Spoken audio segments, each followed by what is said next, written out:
3 Japanese Zeros are hunting this American pilot. He's supposed to die in the next 60 seconds. But 8 minutes ago, a mechanic committed a crime that's about to change everything. August 17, 1943, New Guinea. A 29-year-old mechanic named James McKenna just installed a 6-inch piece of piano wire into a P-38 Lightning fighter. No authorization, no approval. Completely illegal. And this pilot, Lieutenant Robert Hayes, has no idea his airplane just became the deadliest P-38 in the Pacific. Here's why this matters. In the past 6 weeks, 37 American pilots have been shot down in P-38s. 37. The Japanese Zero fighter could outturn them every single time. American doctrine was simple. Never turn with a Zero. Hit and run. Use speed. Use altitude. Don't get caught turning. But combat doesn't follow the manual. Lieutenant David Chen tried the doctrine. A Zero got inside his turn. His wingman saved him. 3 weeks later, Chen was dead. Different airplane, same problem. Captain William Morrison. 11 kills. Experienced flight leader. Called out on the radio that his controls felt mushy. 2 Zeros stayed with him through every maneuver. Shot him down at 4,000 feet. Lieutenant Thomas Parker, 21 years old, Boston. Hayes watched him die 5 days ago. Parker screamed over the radio that his airplane wasn't turning fast enough. Then silence. 37 dead pilots in 6 weeks. And McKenna knew exactly why. The P-38's aileron control cables ran through the twin booms with 3/8 of an inch of slack. Factory specification. Totally legal and completely deadly. That tiny bit of slack created a fraction of a second delay between stick movement and aircraft response. At low speeds, it didn't matter.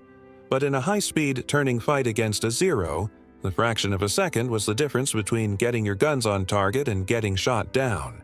McKenna had been watching pilots die for 8 months. He'd mentioned the cable slack to the engineering officer. The officer said it was within specifications. Changing it would void the warranty. Lockheed was 7,000 miles away in California. So McKenna made a decision that could send him to prison. August 16, 11 p.m. McKenna worked alone in the maintenance hangar. He took a 6-inch piece of piano wire from a salvaged aircraft, bent it into a Z-shape with pliers, and installed it as a cable tensioner on Hayes's P-38. 8 minutes of work, 0 authorization, at least a dozen regulation violations. If caught, he'd face a court-martial, dishonorable discharge, possibly prison. He tested the cable tension by hand. No slack. The control surface moved immediately. Perfect. He cleaned up, walked out of the hangar at 1:15 a.m., and didn't sleep. Because if this modification failed during flight, Hayes would crash, and McKenna would be responsible for murder. 7:42 a.m. Hayes took off. McKenna watched from the flight line. At 8:14 a.m., Hayes's flight intercepted 9 Zeros at 13,000 feet. Hayes dove on a Zero from altitude. 380 miles per hour. Fired. Most rounds missed. The Zero snap-rolled right and dove. Hayes rolled to follow, and felt something impossible. The airplane responded instantly. No delay, no lag. The stick moved and the aircraft rolled immediately. Hayes had never felt his P-38 move like that. He rolled 90 degrees in what felt like half the normal time, got his nose down, and fired. The Zero's engine exploded. Hayes's first kill after 6 missions. But there was no time to celebrate. 3 more Zeros dove on him from above. They'd seen him shoot down their friend. Now they wanted revenge. Every instinct screamed at Hayes to run. That was the doctrine. But doctrine meant dying. He reversed hard left. The P-38 snapped around like nothing he'd ever experienced. The lead Zero hadn't expected Hayes to reverse that fast. Bad position. Exposed. Hayes fired, hit the Zero in the left wing root. The wing folded. The Zero tumbled. 2 kills in 30 seconds. The other 2 Zeros tried to scissor with him, alternating turns to force an overshoot. Hayes stayed with them. Every time they reversed, his P-38 snapped into the turn instantly, like someone had removed invisible weights from the control system. 1-0 made a mistake. Reversed too hard, bled too much speed. Hayes got inside his turn. Close range, maybe 200 feet, he fired. The 0 came apart. 3 kills, 7 minutes. The fourth 0 ran. When Hayes landed at 9:03 a.m., McKenna was waiting. Hayes climbed out of the cockpit, hands shaking, flight suit soaked with sweat. He walked straight to McKenna and said 2 words. It worked. But here's where it gets insane. 6 other pilots had watched Hayes's engagement from altitude. Captain Frank Mitchell saw the entire fight from 15,000 feet. He found McKenna 2 hours later and asked one question. What did you do to Hayes's airplane? McKenna told him everything. The piano wire tensioner, the cable modification, the unauthorized change, the potential court-martial. Mitchell said, "I don't care. Do it to my airplane." That evening, McKenna modified Mitchell's P-38. Mitchell flew it the next morning and came back raving. He told his wingman. The wingman told McKenna. The wingman wanted it too. By August 20th, McKenna had modified 9 aircraft. Word spread like wildfire. Pilot to pilot. Mechanic, mechanic. No documentation, no engineering approval. Just whispered conversations in ready rooms and maintenance areas. Some crew chiefs refused, said it was against regulations. Others were willing to try. McKenna showed them how. Cut the piano wire, bend it into a Z-shape, install it as an inline tensioner. 8 minutes, changes everything. Hayes shot down 2 more zeros on August 22nd. Mitchell got 3 on August 25th. Other pilots started coming back from missions with kills. The modification spread to other squadrons. Lieutenant James Watkins, a crew chief with the 49th Fighter Group, heard about it from a pilot who transferred from a different base. Skeptical, but he tried it on 1 aircraft. The pilot came back with his first kill after 8 weeks of combat. Watkins modified 4 more aircraft. Other crew chiefs in the 49th started doing it too. By early September, maybe 40 P-38s in New Guinea had the modification, and nobody in command knew why their kill ratios were suddenly improving. The engineering officer at Dobodura noticed something was different but couldn't figure out what. Control cable tensions checked out during inspections. Here's why. The crew chiefs removed the tensioners before inspections and reinstalled them afterward. The pilots knew. The mechanics knew. Nobody told the officers. The statistics were impossible to ignore. In July, American pilots in the Southwest Pacific lost 2 P-38s for every 0 destroyed. In August, it was 1.3 to 1. By September, it was nearly even. Something had changed. Officially, nobody knew what. But the Japanese knew something was wrong. Japanese fighter pilots first reported the change in late August. Flight reports from the 11th Air Fleet mentioned that American P-38s were maneuvering more aggressively, rolling faster into turns, reversing direction more quickly. Lieutenant Commander Saburo Sakai was one of Japan's top aces. 64 confirmed kills. He'd been fighting American pilots since Pearl Harbor. On September 3, 1943, Sakai engaged a P-38 over Wewak. He used his standard tactic. Drew the American into a turning fight, waited for the P-38 to begin its roll, then snapped his turn back the opposite direction to get inside the American's turning radius. Except the P-38 reversed with him. Sakai had executed this maneuver dozens of times. He knew exactly how long it took a P-38 to roll, knew the timing perfectly. But this P-38 rolled faster than it should have. Sakai barely avoided a head-on collision. The American got guns on him.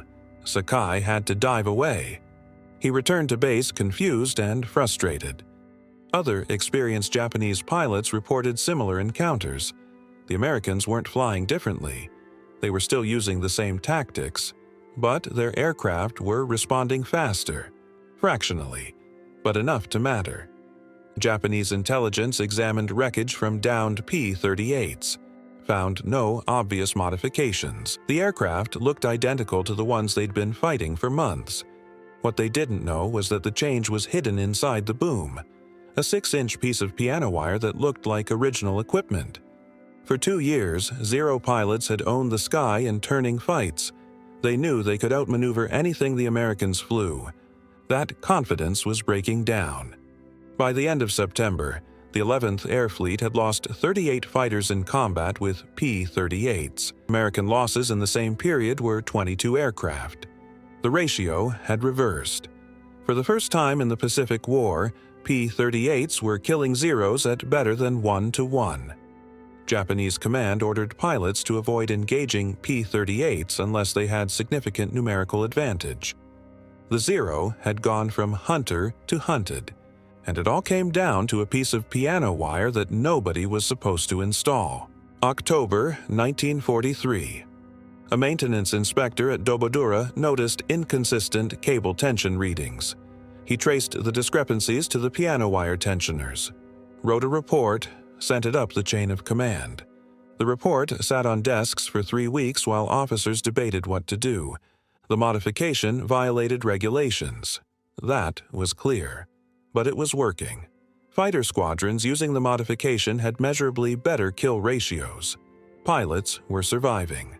The question wasn't whether the modification helped. The question was whether to punish the mechanics who'd installed it without authorization, or quietly approve it after the fact. In November, Lockheed sent an engineering team to New Guinea to evaluate the modification. They tested it, measured the cable tension, calculated the stress loads, ran flight tests. Their conclusion: the modification was safe and effective. It should have been part of the original design. Lockheed integrated a similar tensioning system into the P-38J model that entered production in December 1943. But here's the crazy part. McKenna never received official credit. No commendation, no medal, no mention in any report. The official Lockheed documentation attributed the control system improvement to engineering analysis. McKenna's name didn't appear anywhere. Let's talk about what this actually meant in human terms. Hayes survived the war.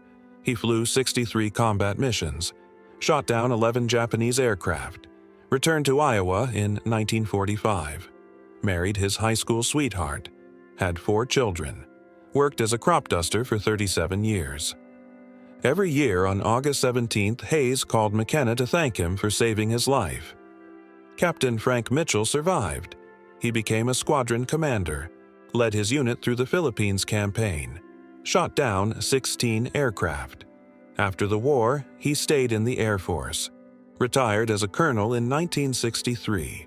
He told the story of McKenna's modification to every young maintenance officer he supervised, made sure they understood that sometimes the best solutions come from enlisted mechanics who see problems the engineers miss. A military historian in 1991 estimated that the modification may have saved between 80 and 100 American pilots' lives based on survival rate improvements in squadrons that used it. 80 to 100 lives, because one mechanic spent 8 minutes installing a piece of piano wire. McKenna stayed in the Army Air Force until 1946, returned to California, went back to working on cars, opened his own garage in Long Beach in 1948. He worked on engines for 42 years, never talked much about the war. When people asked, he'd say he was a mechanic, fixed airplanes, that's all.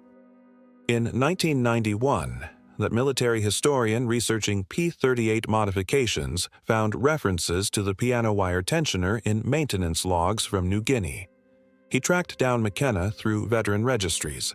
McKenna was 73 years old by then, still working part-time in his garage. The historian asked him about the modification. McKenna confirmed the story, said it wasn't anything special, just something that needed doing. The historian told him about the estimated 80 to 100 lives saved. McKenna said he never counted. He just remembered the pilots who came back. Hayes Mitchell, Watkins, the others. That was enough. Here's why this story matters beyond World War II. This wasn't a story about technology. It was a story about systems, bureaucracy, and the gap between regulations and reality. The P-38's control cable slack was within specifications. Factory tolerances allowed for it. The engineering manual said it was acceptable. But 37 pilots died because acceptable wasn't good enough. McKenna saw the problem because he was there. He felt the slack with his own hands. He heard the cables. He watched pilots die. The engineers at Lockheed, 7,000 miles away, didn't see that. They had specifications and tolerances and test data. They had everything except the thing McKenna had: proximity to the consequence of being wrong. Innovation in war doesn't come from official channels or engineering committees. It comes from people who see problems, find solutions, and don't wait for permission to save lives. McKenna risked court-martial, risked prison, risked dishonorable discharge, because he decided that saving Hayes's life was more important than following regulations. That decision rippled outward. Hayes survived. Mitchell survived. 80 to 100 other pilots survived. The modification spread pilot to pilot, mechanic to mechanic, squadron to squadron.